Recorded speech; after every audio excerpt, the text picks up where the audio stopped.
Ha sido súper complejo porque como yo vendo a través de cafeterías, tiendas, etcétera, todos ellos han tenido que cerrar mucho más temprano. Hemos tenido que despedir a 2 de nuestros colaboradores. Nosotros ahora ya empezamos a bajar todos los precios, porque es la única manera de vender. Los testimonios se repiten a partir del 18 de octubre. Los efectos para estas pequeñas y medianas empresas, mientras avanzan los días, son más visibles. Algunas quiebran, otras han tenido que despedir al personal, algunas no abren. Las ventas se desploman. La gente hoy día no quiere volver a abrir su negocio porque no se atreven. Consecuencias que hoy ya se reflejan en las cifras. Este lunes el Banco Central informó que la economía chilena en octubre cayó un 3,4% en comparación al mismo mes del año pasado. Significa el impacto en un montón de empleos, de personas que pierden su trabajo. Significa una menor recaudación con la cual podemos nosotros financiar programas sociales.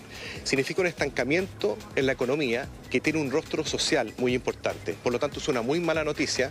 La cifra es la peor desde julio de 2009, cuando nos azotaba la crisis subprime. Desplome de la economía en octubre, 2 semanas que impactaron fuertemente los más afectados, el comercio.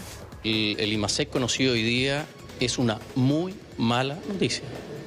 Y lo que quiero reflexionar sobre esto es que si no paramos la violencia, no vamos a parar la profunda caída de la economía. Esto nos está afectando y que seguramente las cifras de noviembre van a ser más inquietantes. Y si esto sigue al mes de diciembre, Dios nos libre, porque eso sí que va a ser grave. Hay que hacernos cargo de esto, llamando en primer lugar a que los empleadores traten de no despedir pura y simplemente, que traten de retener esto. Hay muchos de ellos que están intentándolo. Así estaba hoy una de las oficinas del seguro de cesantía en el centro de Santiago. La mayoría de esas personas gestionando el beneficio luego de haber sido despedidas en los últimos días. Como ya están haciendo reducción de personal, todas esas cosas, con lo que está pasando, no queda otra que hacer los trámites. Se complica todo, porque uno depende del trabajo. Estamos de mal en peor con la cesantía, la gente ya, por lo que me di cuenta acá, cantidad de gente sin trabajo. Una imagen que muestra que el frenazo económico ya está impactando el empleo. Según la Dirección del Trabajo, en noviembre cerca de 62.000 personas fueron desvinculadas de sus trabajos por necesidades de la empresa, un aumento del 84,5% en comparación al mismo mes del año pasado. En condiciones normales, esta cifra bordea los 30.000 trabajadores. Lo que hoy día tienen que hacer muchas empresas, grandes y pequeñas, que no tienen actividad, que ha sido destruida parte importante de sus negocios, es que tienen que despedir porque no tienen trabajo que ofrecer. El problema es ese. Y eso yo creo que es un problema que nos va a pegar fuerte. Podemos llegar a algo que no habíamos visto desde el año 82, a cifra en torno a 10% de desempleo. El desplome de la economía en octubre también incidió en el dólar. La divisa bajó 7 pesos respecto del viernes y cerró en los 803 pesos, a pesar del comienzo de la intervención del Banco Central, que esta semana inyectará 2.000 millones de dólares al mercado cambiario. Bueno, hay una afectación en el bolsillo de todos los chilenos, preocupación, alza del dólar, el IMASEC, y hay un montón de temas que hoy día queremos tratar para entender cómo se viene el futuro económico de nuestro país. Y para eso hoy día presentamos aquí en el estudio al ministro de Economía, don Lucas Palacios. Creo que por primera vez hacen el mucho gusto. Bienvenido, ministro, que esté muy bien. Muchas gracias por la invitación. Por primera vez, pero no por la última. Esperamos que sea, y siempre con buenas noticias. Bueno, cuando se habla de crisis económica a portas, uno se pregunta cómo la vamos a enfrentar. El alza del dólar ha sido una preocupación, un IMASEC bajo. ¿Cómo podemos hoy día decirle a nuestra gente en qué plano económico está nuestro país? Bueno, ya estamos en la mitad de la crisis. Esto es un porrazo económico, que se gatilla por la situación social que hemos visto y que tiene una componente social muy importante, porque cuando existe un problema económico y social de la naturaleza que estamos viviendo, quienes más son afectados son las personas más pobres, más vulnerables. Y para eso estamos generando todas las medidas para poder mitigar. Va a ser imposible borrar esta situación, pero sí podemos mitigarla. Ministro, mire, cuando a mí, yo voy a hablar desde la vereda de un ciudadano común y corriente, uno dice IMASEC menos 3,4% relación. Cuando uno ve tanto número, me imagino que la señora... ¿Qué significa eso? Su casa no entiende nada, perdone que se lo diga, o mucha gente no entiende. ¿Usted lo podría explicar con pera y manzana? Sí, a ver, imagínate si cae un 3,4% en el mes de octubre. ¿Qué significa eso? Eso es la producción de bienes y servicios que tiene todo el país en ese mes respecto del mismo mes del año anterior. si pudiéramos medir la economía en producción de manzanas. Significa que en octubre del año 2018 se produjeron 100 manzanas. ¿Le traemos una pizarra para que lo expliquemos mejor, le parece? ¿Cómo que? Lo dibujamos, ¿Sí? Para que sea súper claro para las señoras que nos están viendo en la casa, para todo el mundo. Y mientras tanto lo puedo seguir explicando. Sí, por favor. Es que ahí viene, entonces, tenemos pizarrita. Perdón, disculpen, ministro, una cosa muy técnica. ¿Podría mis amigos de audio subir un poquito más el retorno del ministro, por favor, chiquillos? Se los pido, por favor, para que todos escuchemos acá en el estudio con mayor atención. Explique si quiere y lo digo. Me están poniendo en problemas con esto de... Hay plumón rojo para la manzana. Sí, también. Y además vamos a aprovechar de sumar a la Andrea Aristegui, que ya llegó. Hola, Andrea. ¿Qué tal? ¿Cómo estás? Ahora todos atentos para que veamos cómo... Todos atentos. Ya. Ya, entonces imagínate que en octubre del 2018 se produjeron 100 manzanas. ¿Cierto? Ya. Eso es una manzana. ¿Ya? Esto Más parece pera, pero bueno, se la vamos a dejar Opera. Cebolla. No, el profesor Rosa, por favor. Ya. Ni el señor Lara. Ya, esto entonces en octubre del 2019 se produjeron entonces, cae el IMASEC un 3,4%. ¿Qué significa eso en producción de manzanas? 6 manzanas. Significa que se produjeron 96,6 manzanas. ¿Ya? Esa es la producción del país. Pero como todo el país necesita consumir esas manzanas, ¿qué es lo que ocurre con estas manzanas? Aumenta el precio. El valor, claro. ¿Cierto? Entonces, eso es una presión inflacionaria. ¿Qué pasa cuando? Porque son las mismas manzanas, o sea, pero es la misma demanda por manzana, pero frente a un menor número de manzanas. Entonces, ¿y qué es lo que ocurre cuando aumenta el precio de las manzanas? ¿Quiénes se ven más afectados? Los más pobres. Menos plata tienen para comprar esas manzanas. Entonces, si esto lo llevamos a un tema general, también como la manzana cuando se compra paga un impuesto, esto significa también que hay una menor recaudación fiscal. ¿Y esto también tiene un impacto, por ejemplo, en la inflación, ministro? Claro, porque cuando tenemos menos manzanas frente a la misma demanda, la misma cantidad de dinero en la economía, finalmente las manzanas aumentan de precio, ¿cierto? Porque como son menos, entonces la misma gente quiere comprar esas manzanas, finalmente el productor de manzanas, que es todo el país, entonces empieza a aumentar el precio porque hay más demanda. Ya, ministro, le quiero hacer una pregunta como para entender mejor. Cuando a mí me dicen que mi vida va a costar más y todo me va a subir, ¿a qué se refiere? Más allá de lo que sea el rubro alimentos. ¿Qué otras cosas me van a subir? Sí, eso puede ocurrir por dos motivos. Primero, porque producimos como país menos bienes y servicios. Es lo que está empezando a ocurrir, ¿cierto? Y si producimos menos bienes y servicios, todos esos servicios frente a la misma demanda, porque todos necesitamos comer, trasladarnos, empieza a subir de precio. Y eso se traduce en la inflación. Ahora, en la inflación, que es el costo de la vida. Ahora, ¿por qué es tan importante la intervención del Banco Central la semana pasada? Es porque el dólar, la canasta básica de alimentos y servicios, tiene un componente cercano al 60% de bienes indexados al dólar. Entonces, si aumenta mucho el dólar, esos bienes, ese 60%, aumenta de valor. Estamos hablando de productos que por lo general vienen muchos de afuera, importaciones.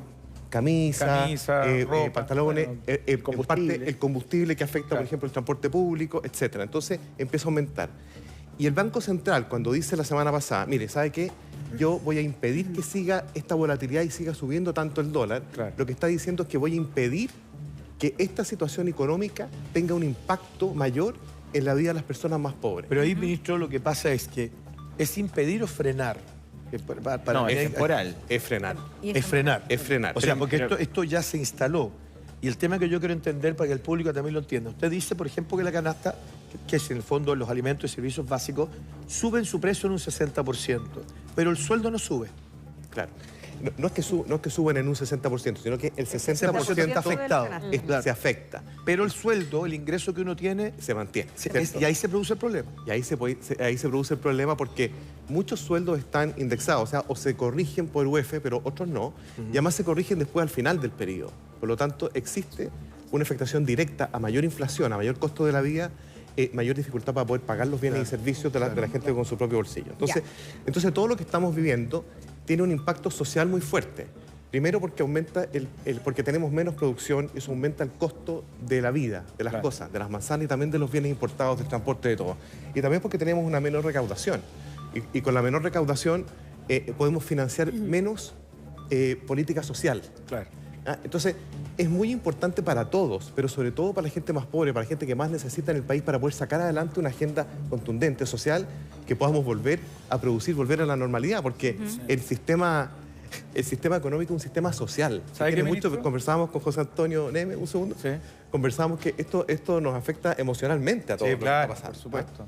Entonces, es increíble. A mí me comentaba un amigo que el otro día iba pasando frente a un mall y vio entrando corriendo a 3 escolares con mochila. Y dijo, estos compadres quieren incendiar y lo siguió y vio, y nada que ver. Claro. Y eso es porque estamos todos con temor. Por supuesto. Mucha gente está con temor y estamos desconfiando del otro. Y la economía o el sistema social, cualquiera sea el sistema social, requiere de confianza. Voy a contar una última cosa que me acordé. Sí, nomás. Estaba yo viví en Infocap, en Santa Rosa con Departamental, en la Universidad del Trabajador, algunos meses cuando estaba en la universidad. Ahí estábamos con Felipe Ríos, con el padre Fernando Montes, con ese grupo. Entonces, y a mí Felipe Ríos me contó, que es bien amigo mío, me contó una experiencia que caminando por Santa Rosa una vez se encontró con un compadre que tenía el pelo hasta acá. Iba caminando por la vereda hasta acá. Y Felipe lo vio y dijo, chuta, y como que no quiere la cosa, se fue para la vereda. Un poquito de desconfianza. Un poquito de desconfianza. A la semana siguiente volvió a venir este compadre. Yo soy de Colo-Colo, y este compadre iba, porque me acuerdo, Felipe, iba con una camisa de Colo-Colo, con el, ¿cómo se llama? Con el pelo hasta acá, entonces le dio desconfianza, se volvió a correr. Y a la tercera semana, en una reunión, se encuentra con este compadre y con el pelo corto, en una reunión, ahí en Infocap. Y Felipe Berríos le dice, oye, pero a ti no era el mismo que... Tú tenías el pelo largo, ¿no? Y le dijo, sí, lo que pasa es que yo hice una manda hace años atrás, entonces estaba juntando pelo para poder donárselo a una virgen. A una virgen y poder ponerle mi pelo a una virgen. Entonces, eso te demuestra... Lo que pueden ser los prejuicios. El prejuicio que podemos tener. Esos prejuicios hoy en día están a concho. Tenemos que trabajar para eso. Ayer el ministro de Hacienda en Mega Noticias dijo que estábamos a puertas de una recesión. ¿Usted comparte eso? Bueno, técnicamente una recesión se produce por 2 motivos. Primero, porque decrecemos, así como lo hemos hecho en octubre, durante 3 meses seguidos los 3, o sino porque en 2 trimestres móviles, en promedio, también tenemos crecimiento negativo. Dicen que este mes va a ser igual de negativo o peor, y por ende, podríamos pensar en que podríamos estar en recesión. Estamos tratando de evitarlo con todas las medidas que hemos tomado, pero también depende de la rapidez con que podamos volver a la normalidad en nuestro país, en el sentido de volver a la cotidianidad, que la gente tenga un poquito menos de temor, se atreva a salir. Hemos visto ya una disminución en el nivel de violencia, lo cual es positivo, pero esto es un proceso. Pero ahora eso es lo que baja la intensidad en el orden público y eso genera mayor confianza, pero Ministro, hay un tema de empleo. Perdona, Lucho, que me faltó una pequeña pregunta. Si es que hubiera recesión, si se produce, ¿a quién afectaría? Siempre afecta a la gente más pobre. Por eso que todas nuestras medidas, y a las empresas más pobres, a las pymes, porque son las que menos espalda financiera tienen, menos plata tienen para poder llegar a fin de mes. Entonces, si dejan de vender un mes, se van de espalda. Y es por eso que hemos generado una serie de medidas como para poder entregarles plata para que puedan superar esta etapa. Que además afecta a muchos empleos. Entonces, esto es una reacción en cadena que es muy malo para la gente. Es un círculo vicioso. Andreita. Sí, ministro, lo que pasa es que usted está diciendo recién que en el fondo necesitamos retomar la normalidad para que la actividad económica, la economía vuelva a activarse. Eso es tratar de curar una enfermedad con un paracetamol y finalmente tratar de terminar con la fiebre, pero hay que ir al origen del por qué se produce todo esto. ¿Qué pasa con eso? ¿De qué manera vamos a ir a las medidas de fondo, ¿no?, estructurales, que finalmente son las que están ahí dentro de las demandas sociales, las reivindicaciones que se están haciendo, para que no nos quedemos solamente en la fiebre de lo que ha pasado, sino que vayamos directamente a la enfermedad con los remedios más fuertes que se necesitan? Sí, estoy muy de acuerdo contigo. Bueno, ahí necesitamos un nuevo pacto social. Necesitamos hacer un nuevo país, un país donde quepamos todos, un país más grande, un país más generoso, donde existe un mejor trato también entre nosotros, ¿cierto? No es un tema solamente económico, también de trato. La gente muchas veces se siente maltratada. Sí. Y bueno, y eso es un gran desafío que tenemos que sacar adelante y es algo más estructural. Y por eso el presidente planteó tres caminos. Primero, la paz, ¿cierto? Es el primer eje, la paz, un acuerdo por la paz. Segundo, una agenda social agenda social. Y en tercer lugar, social, a una nueva constitución, ¿cierto? Y entonces, este es el camino institucional como para poder construir eso. Y yo creo que lo vamos a construir y tenemos una gran oportunidad. Yo soy, de verdad, soy optimista respecto de eso. Yo creo que en Chile tenemos la oportunidad de construir un país mucho mejor, mucho más justo, para todos. Eso es algo positivo, pero mientras tanto, el daño social de la caída económica es muy fuerte. Claro, por eso le pregunto, porque finalmente la paz va de la mano de lo que se haga en estas otras dos ejes. Claro. Entonces, estamos viendo que hay un proceso constituyente que está empezando ya a delinearse, a definirse, pero da la impresión de que en agenda social todavía no hay mucha claridad de cuáles van a ser estas grandes transformaciones que se han puesto sobre la mesa. Conocíamos del bono que anunciaba ayer el presidente, conocíamos de lo que va a pasar con el pilar básico solidario, pero ¿va a haber transformaciones más de fondo? Yo creo que es lo que mucha gente se está preguntando en estos momentos. Sí, porque dice que el bono, particularmente el bono diciembre, es un bono paliativo, o sea, no se va a mantener completamente. No se va a mantener en el tiempo. Por eso, digamos las cosas. Primero es la contingencia actual, porque la gente, nosotros podemos soñar el país fantástico a futuro, pero la gente lo está pasando mal hoy. Sí. Y la verdad es que la agenda que dimos a conocer con el ministro Briones, con el ministro Bloomberg, la ministra Saldívar el día lunes, es muy consistente. Imagínate que todo el Congreso aprobó un incremento del presupuesto de 4,5% al próximo año, y con esta agenda adicional lo estamos aumentando un 9,8% de crecimiento. Es muy sustantivo. Y eso tiene medidas que son paliativas de ahora para poder mitigar el efecto social. Las personas que más mal lo están pasando, las personas que pueden perder el empleo, ¿cierto? Las personas que necesitan un apoyo en este momento. Y dentro de esas medidas está, por ejemplo, el bono, que no es algo permanente. Esto es una medida transitoria de ahora para ayudar, para mitigar el efecto actual. Pero no son medidas permanentes. Y hay una parte también que son medidas más permanentes. Y la agenda social, que ya ha habido buenas noticias estos últimos días, eso es una agenda que se le plantea al Congreso para que llegue a acuerdo. Nosotros tenemos que anclarnos en lo que mejor sabemos en el país, en el árbol más grueso que conocemos, que es poder llegar a acuerdos para poder construir un mejor país. Ahora, ministro, la nueva Constitución, yo creo que sí podemos avanzar. Una reflexión, porque siempre, y lo hemos conversado acá en el programa, es importante saber de dónde venimos para saber a dónde vamos, ¿no? Entonces, la pregunta es: ¿cuán real era la noción de que nuestra economía era tremendamente sólida y estaba en tan buen pie? Porque si bien la crisis ha sido muy profunda, ha sido breve en términos de tiempo.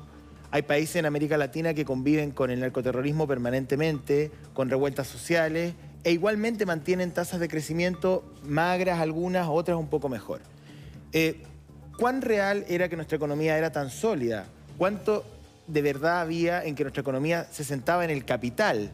Porque hoy día vemos que hay pequeñas y medianas empresas que no cuentan con capital, que cuentan solamente con deudas. Entonces es una economía que en algún punto se construyó en base al crédito.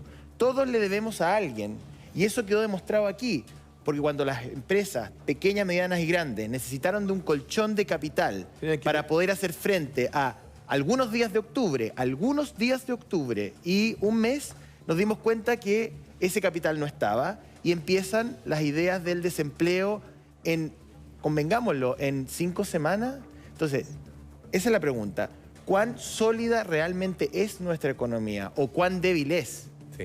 Bueno, dio cuenta lo que ha ocurrido de la vulnerabilidad que tenemos en nuestro país. Ahora, hay un tema que es económico y hay otro tema que es cultural. Nosotros que ya es más bien filosófico, nosotros hemos ido construyendo una cultura en donde el éxito o la felicidad depende de cuánto uno tiene, exclusivamente.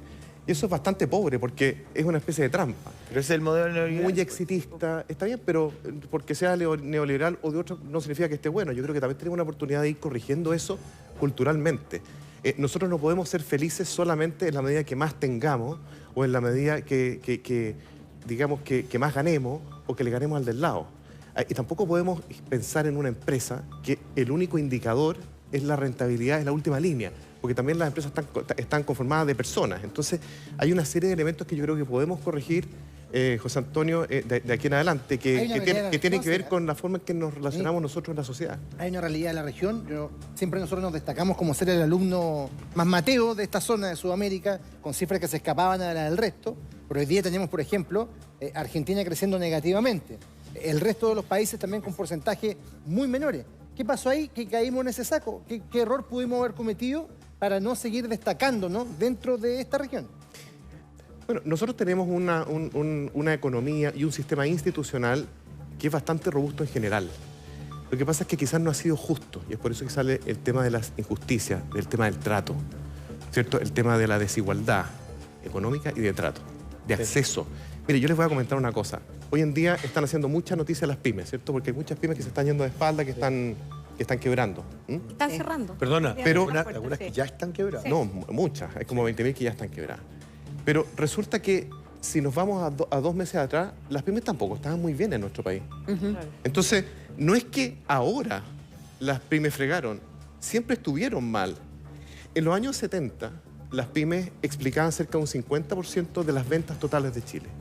Hoy en día, las pymes, que son el 98% de las empresas que tenemos en nuestro país, las micro, pequeñas y medianas empresas, explican menos de un 14%, un 13,7% de las ventas totales. Entonces, y ahí uno dice, ¿esto estaba bien? No. Entonces, ¿y por qué razón? Porque no compiten en igualdad de oportunidades.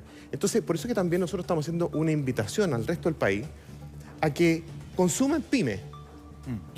Yo estos zapatos me los compré en una pyme. ¿Dónde? Están buenísimos. ¿Dónde se los compró? Están buenísimos. Huaquén, Valle Hermoso. Mira que son bonitos. Barato, full cuero, Huaquén. Un compadre que conocí mientras trabajaba en el MOP, ¿cierto? Que viajando por Chile, y me di cuenta que trabajan muy bien y se sacan la mugre, pero no tienen acceso, por ejemplo, no tienen buen acceso al crédito. Sí.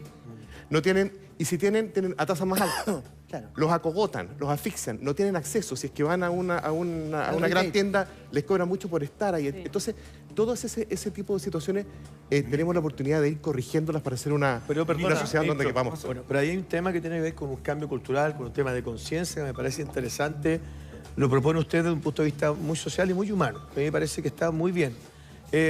Yo le quiero preguntar por algunas transformaciones o por algunas cosas que ustedes están tratando de plantear. Yo escuché, no sé si estoy equivocado, bueno, sabe que no me voy a adelantar porque parece que aquí en la gráfica tenemos otros temas, pero se los voy a hacer igual después. Dice, levantemos tu pyme que están hoy día muy afectadas. 1, pago oportuno. 2, planes extraordinarios. ¿Lo quiere explicar? Sí. Esto está mejor esto que la pizarra. Es mucho más moderno. Ya, pago oportuno pasa lo siguiente, que había una ley que hasta el momento estipulaba el pago a 60 días y que entraba en vigor el pago a 30 días en febrero del 2021. Entonces, cuando ocurrió todo esto y me tocó asumir como ministro, me reuní con los gremios de todo Chile de las pymes. Y les pregunté, oye, ¿qué cosas podemos sacar rápido? Porque la verdad es que uno no se la sabe toda. Uno necesita que la gente lo ayude. Sí. Oye, ¿dónde les aprieta el zapato? Entonces me dijeron, mire, podemos tratar de adelantar el pago a 30 días. Entonces, rápidamente, partí a hablar con el presidente y dije, presidente, ¿por qué esperar hasta el 2021? ¿Por qué no lo hacemos al tiro? Me dijo, ni un problema, hagamos al tiro, mandamos un proyecto de ley corta, entonces ahora ya se aprobó ya en el Congreso en completo, y ahora en 90 días entra en vigor el pago a 30 días. Entonces, ¿y por qué esto es tan importante? ¿Por qué no podía ser un pago inmediato como cuando uno da un servicio, a uno le pagan? Sí, porque nos fregamos a las pymes.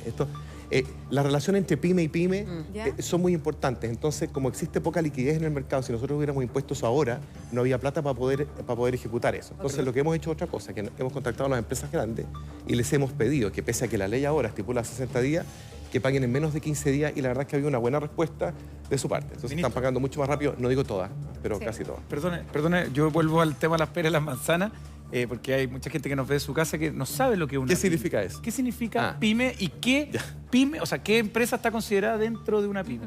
Ya. Una pyme es una pequeña y mediana empresa. La verdad es que la categoría debería ser una MIPYME, micro, pequeña y mediana empresa. Por ejemplo, un almacén está considerado como una pyme. Claro. Sí. Casi todas los boliches, las panaderías, las peluquerías, todo lo que conocemos son pymes, son pequeñas empresas. Bueno, usted compró zapatos. Aquí en el barrio Victoria, ¿verdad? Aquí. Va a pasar también una publicidad. Lo que pasa es que yo nací en la calle Victoria 930, entonces por eso sentimiento especial. Pero digámoslo, hay un montón de pymes que en rigor han crecido porque hay una gran oferta, digamos, ahí. O el barrio Mex, por ejemplo, que también tiene muchos emprendedores. ¿Ahí está situado las pymes? Todas esas son pymes. Perfecto. Y las pymes tienen, solo un 15% de las pymes está asegurada. Entonces, cuando vemos que el desorden social impide la venta o simplemente destruye un montón de locales, en general esas empresas no tienen seguro, lo tienen que pagar del bolsillo. Y tenemos un plan especial, que después lo puedo explicar, para poder ayudar con subsidios a esas... Acá dice, por ejemplo, mayores facilidades tributarias. Sí, ¿a qué se refiere particularmente? ¿Tiene que ver con la situación actual o es algo más de fondo? Tiene que ver con la situación actual. En un principio lo que nosotros hicimos fue, esto es de los primeros grupos. ¿Me pongo allá? Sí. Por ejemplo, postergar el IVA, entiendo, ¿no? Sí. Esto es una postergación del IVA, el pago del IVA de octubre, noviembre y diciembre, y esto se va a pagar a partir de febrero en 12 cuotas con tasa de interés real 0. Ah, mira. ¿Y por qué es eso? Eso es porque la gente no tiene plata ahora para pagar el IVA. No hay liquidez. Esto es un alivio, no hay liquidez. No hay liquidez, claro. ¿Y esto tiene un costo fiscal? Sí, tiene un costo fiscal como de 576 millones de dólares, más o menos. Es muy, porque hay que financiar eso. Claro. ¿Están en el plan anunciado por el ministro? Está en el plan anunciado por el ministro Briones. Sí, ministro, perdón, yo le preguntaba si era algo más de fondo porque sabemos que todo lo que ha pasado tiene que ver con algunas cosas bien concretas, medidas, exigencias, reivindicaciones, en fin, pero también con cierta sensación o percepción de injusticia que hay en el país. Y dentro del mundo de las empresas también existe eso. Por ejemplo, la sensación de que cuando hay grandes empresas que tienen deudas importantes en términos tributarios, hay perdonazos para esas grandes empresas, pero para las pequeñas, para las chicas que hacen el esfuerzo de pagar sus tributos, sus impuestos, eso no es igual. ¿Qué pasa con eso? ¿Qué hay de cierto con esa percepción que tiene mucha gente en estos momentos en relación a esa desigualdad? Sí, bueno, esa percepción yo creo que nace de algo real. Hemos visto unas diferencias de trato muy importantes. Y hemos visto que a rato el Estado se ha preocupado más por las grandes empresas, porque las grandes empresas generan mucho empleo, son una especie de tren, además que le da empleo a un montón de pymes. Claro. Entonces, no es que sean malas por definición, ¿cierto? Pero en Chile necesitamos desconcentrar más el mercado, abrirle más espacio a las pymes y también evitar esos perdonazos. Yo no estoy de acuerdo con esos perdonazos, si usted me pregunta. Sí. Y ahora también tenemos una oportunidad. Nosotros vamos, espero la próxima semana, porque se ha ido corriendo porque hemos ido incrementando las medidas. Cuando usted dice... Vamos a generar una agenda que tiene algunos cambios de ley que van en esa dirección. En evitar el sobreendeudamiento, por ejemplo, de las personas, de las familias.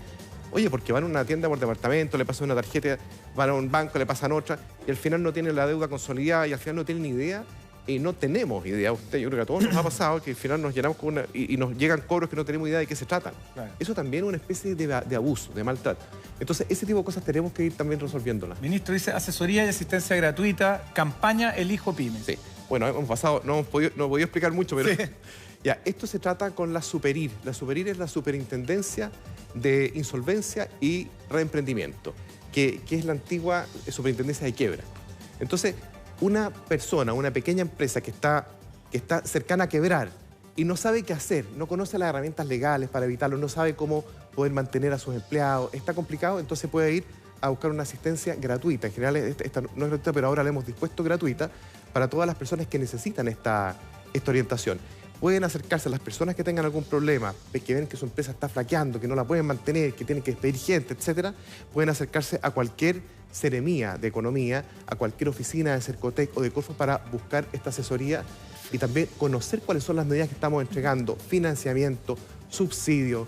Estamos, bueno, y con las medidas que anunciamos con el ministro Briones también hay una serie de elementos que son muy positivos, hoy, por ejemplo, que son herramientas para evitar los despidos, que también es importante. Si me deja tocar ese tema, ahí hay una entrega de información importante. Me imagino que hay que informarlo de la mejor manera posible. Si yo me quiero acercar a lo que usted propone, hay teléfonos, hay página web, ¿cómo se puede hacer para acercarme a una seremia? Ya, mira, nosotros hemos generado una página web que se llama elijopyme.cl, ¿ok? Que es eso, elijopyme.cl.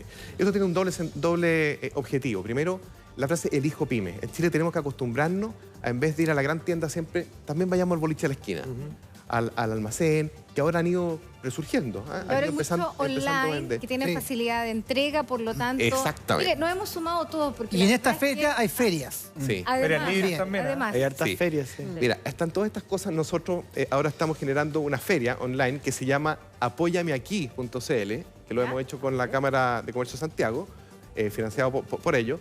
Y esto le estamos dando la oportunidad a 1.500 pymes afectadas para que puedan vender sus productos. Ahí está. Productos súper buenos. Elijo pyme. Ese soy yo. Y el otro es apóyame. Apóyameaquí.cl, pero en elijopyme.cl, que es la misma página del Ministerio de Economía, aparecen todas las medidas que estamos habilitando y con un lenguaje sencillo para que se entienda, porque uno siempre habla en difícil de estas cosas. Pero esto es bastante más sencillo, es poder darle plata a la gente, poder darle subsidio, poder darle asesoría, buscar las herramientas para impedir la desvinculación de personas, de sus trabajadores, poder darle, ve aquí está, incentivo a las donaciones, porque hay personas y empresas que han dicho, ¿saben qué más? Yo quiero ayudar. ¿Cómo lo puedo hacer para ayudar? Y estamos tramitando ahora con urgencia un proyecto de ley que facilita la donación para poder ayudar a las pymes. Esta cuestión es como una especie como de teletón de las pymes. Pero, entonces tenemos que tratar de ayudarlas porque es el motor del país. Genera más del 50% del empleo. Sí. Además, es el empleo más precario, es la gente más pobre, la gente que más se esfuerza en el país. Por eso que es tan importante poder ayudarla. Oiga, esperamos tenerlos nuevamente porque la verdad es que aquí estamos preocupados todos, pero todos podemos ayudar porque de ahora en adelante podamos ser un mejor país. Le queremos agradecer. Este aplauso para el ministro que hoy día trató rápidamente de explicarnos un montón de medidas. Su visita también tiene que ver con muchas mejores noticias porque las necesitamos.